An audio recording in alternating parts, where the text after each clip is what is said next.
Selamat sore pemirsa, Berita Nusantara kembali menyapa Anda pada hari ini. Sejumlah berita aktual akan kami sajikan untuk Anda. Bersama saya Devi Yulia, inilah Berita Nusantara selengkapnya.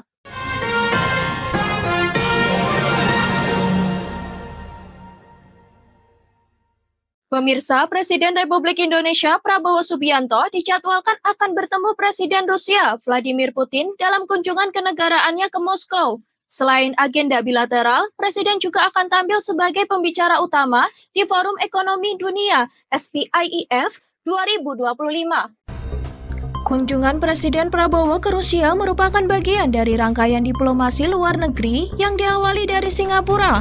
Usai pertemuan dengan Perdana Menteri Lawrence Wong dalam Forum Pimpinan Tahunan Indonesia-Singapura, Presiden melanjutkan perjalanan menuju Moskow. Di Rusia, Presiden Prabowo dijadwalkan menggelar pertemuan bilateral dengan Presiden Vladimir Putin pada Kamis 19 Juni 2025.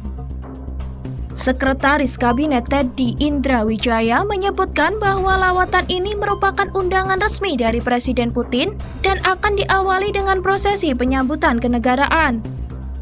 Sehari setelah pertemuan bilateral, Presiden Prabowo juga akan menghadiri St. Petersburg International Economy Forum atau SPIEF 2025, sebuah forum bergengsi yang mempertemukan pemimpin dunia dan pelaku industri global. Kehadirannya membawa pesan strategis terkait peran Indonesia dalam menjaga stabilitas dan kerjasama ekonomi di tengah dinamika global yang kompleks. Sekretariat Kabinet menyatakan bahwa rangkaian kunjungan ini mencerminkan komitmen Indonesia untuk terus aktif dalam diplomasi internasional dan memperkuat kemitraan komprehensif, termasuk dengan Rusia. Kunjungan ini juga dipandang sebagai langkah strategis dalam memperkuat posisi Indonesia sebagai kekuatan diplomatik dan ekonomi yang diperhitungkan di tingkat global.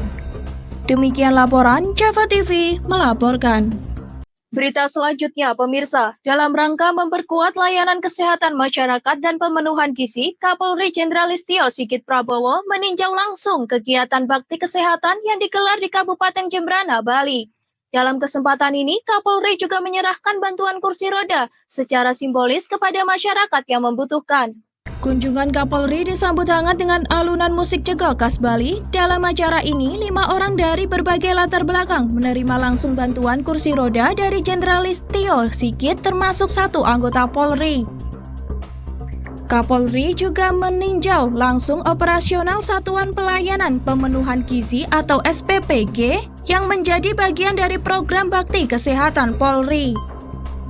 Dalam tinjauan tersebut, Kapolri turut mengecek langsung layanan kesehatan yang tersedia, mulai dari pemeriksaan dokter, spesialis, hingga pengecekan laboratorium sederhana. Pelayanan mencakup pemeriksaan penyakit dalam, anak, mata, THT, bedah, hingga layanan gigi dan mulut, serta farmasi. Pemeriksaan gula darah, kolesterol, dan asam urat juga diberikan kepada masyarakat secara cuma-cuma. Turut mendampingi dalam kunjungan ini sejumlah pejabat tinggi Polri dan Forkopimda Jembrana, termasuk Kapolda Bali, Irjen Daniel Aditya Jaya, dan Kasdam 9 Udayana Maijen TNI Piek Budiakto. Kegiatan bakti kesehatan ini menjadi bagian dari komitmen Polri untuk hadir di tengah masyarakat. Tidak hanya dalam penegakan hukum, tetapi juga dalam layanan sosial dan kesehatan. Demikian laporan Java TV melaporkan. Masih di Berita Nusantara, pemirsa, kecelakaan beruntun terjadi di Jalan Poros Baru Parepare, Sulawesi Selatan. Insiden ini melibatkan rombongan Bupati Sidenreng Rampang, Syaharudin Alrif, saat dalam perjalanan pulang usai menjemput jemaah haji di bandara.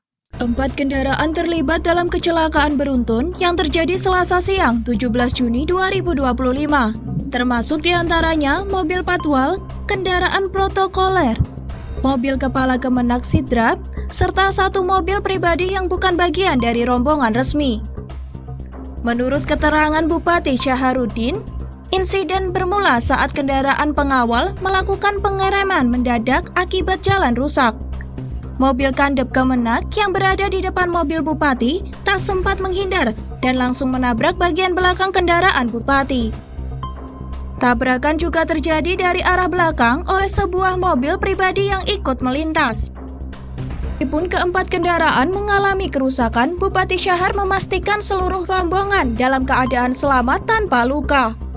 Kerusakan kendaraan terpantau ringan di bagian depan dan belakang, namun kejadian ini menjadi peringatan penting akan kondisi infrastruktur jalan yang membahayakan pengguna, terutama bagi iring-iringan kendaraan pejabat. Syaharuddin berharap insiden ini menjadi perhatian serius bagi pemerintah terkait perbaikan jalan di jalur vital antar kabupaten. Demikian laporan Java TV melaporkan. Masih di Berita Nusantara, pemirsa, di tengah konflik panas antara Iran dan Israel, warga Lebanon justru menunjukkan respon yang berbeda. Sebuah video viral menunjukkan suasana pesta di sebuah restoran di Lebanon Selatan dengan latar langit yang dipenuhi kilatan cahaya dari rudal. Terdengar musik saksofon yang dimainkan oleh musisi lokal, sementara para tamu menikmati suasana seolah tak terjadi apa-apa. Situasi ini terjadi di tengah rentetan serangan balasan antara Israel dan Iran sejak Jumat 13 Juni lalu. Israel melancarkan serangan udara ke sejumlah wilayah Iran, dan hingga Senin 16 Juni, Iran membalas dengan menyerang beberapa kota di Israel. Bahkan dilaporkan berhasil melumpuhkan Bazan, salah satu perusahaan kilang minyak terbesar di negara tersebut. Meski berada di kawasan yang terdampak konflik, warga Lebanon memilih untuk tetap tenang dan melanjutkan hidup seperti biasa. Demikian laporan Java TV melaporkan. Masih di Berita Nusantara, pemirsa, Kejaksaan Agung menyita uang sebesar 11,8 triliun dari 5 perusahaan di bawah Wilmar Group. Penyitaan ini dilakukan dalam tahap penuntutan kasus dugaan korupsi, ekspor crude palm oil atau CPO. Dana tersebut dikembalikan langsung oleh korporasi sebagai bentuk pemulihan kerugian negara. Penyitaan dilakukan berdasarkan izin resmi dari Pengadilan Negeri Jakarta Pusat dan kini dana disimpan di rekening penampungan Kejagung di Bank Mandiri. 5 entitas korporasi yang terlibat yaitu PT Multimas Nabati Asahan sebesar 3,99 triliun, PT Wilmar Nabati Indonesia sebesar 7,3 triliun, serta 3 lainnya dengan total nilai mencapai 11,8 triliun rupiah. Meski dana sudah dikembalikan, kelima perusahaan sebelumnya dinyatakan lepas dari segala tuntutan hukum oleh majelis hakim. Namun, jaksa penuntut umum kini mengajukan kasasi ke Mahkamah Agung. Direktur Penuntutan Japitsus, Sutikno menegaskan bahwa uang yang disita akan diajukan sebagai alat kompensasi pengganti kerugian negara dalam memori kasasi. Hal ini dilakukan untuk memastikan nilai kerugian yang disebut mencapai lebih dari 11,8 triliun bisa kembali ke negara secara sah.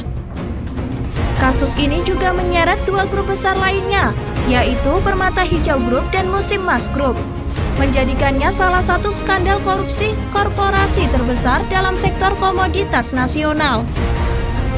Proses kasasi di Mahkamah Agung saat ini menjadi titik krusial untuk menentukan apakah dana tersebut sah dianggap sebagai pengganti kerugian negara atau harus dikembalikan ke korporasi. Demikian laporan Java TV melaporkan.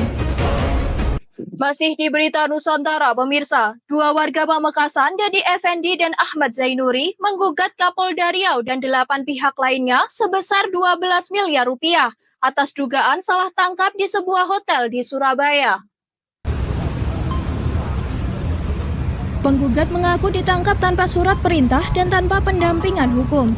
Bahkan salah satu dari mereka sempat diborgol dan dikurung di lemari. Didampingi firma hukum Forum Aspirasi dan Advokasi Masyarakat, mereka menilai tindakan aparat sebagai pelanggaran HAM dan penyalahgunaan wewenang. Dugaan diajukan ke PN Surabaya terhadap 9 pihak termasuk Kapolda Riau, Kapolsek Genteng, aparat, dan manajemen hotel. Sidang mediasi dijadwalkan 24 Juni dan para penggugat menantang Kapolda hadir langsung sebagai bentuk tanggung jawab moral. Komunitas jurnalis Jawa Timur turut memberikan dukungan untuk memproses hukum yang adil dan transparan. Demikian laporan Java TV melaporkan. Baik pemirsa, informasi tadi sekaligus menjadi penutup perjumpaan kita hari ini. Saya Devi Yulia dan segenap tim redaksi yang bertugas pamit undur diri. Selamat sore, salam berita Nusantara.